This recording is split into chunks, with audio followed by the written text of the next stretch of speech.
So প্রথম ট্রাইফিকার পাচ্ছে Neymar. দেখা যাক এটা গোল হয় কিনা। সো দেখতে দেখতে গোল। এখন বার্সেলোনার তরফ থেকে প্রথম গোল দিবে বার্সেলোনার মেসি। সো দেখা যাক আমাদের গোলকিপারকে আটকাতে পারে কিনা। সো আমার স্ট্র্যাটেজি অনুযায়ী সে ডানে দিবে।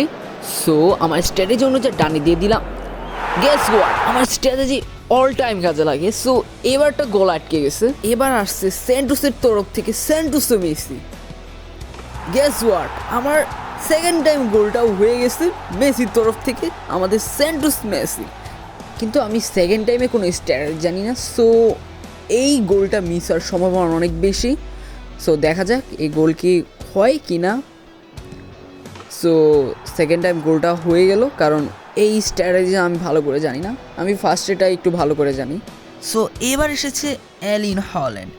সো হল্যান্ড কি গোল করতে পারবে কি না সেটা তো জানে না স্যান্টোসের তরফ থেকে হল্যান্ড।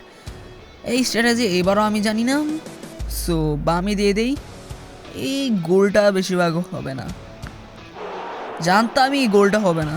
সো যাই হোক, আমাদের 3-2 আমরা পেনাল্টিতে জিতে গেছি।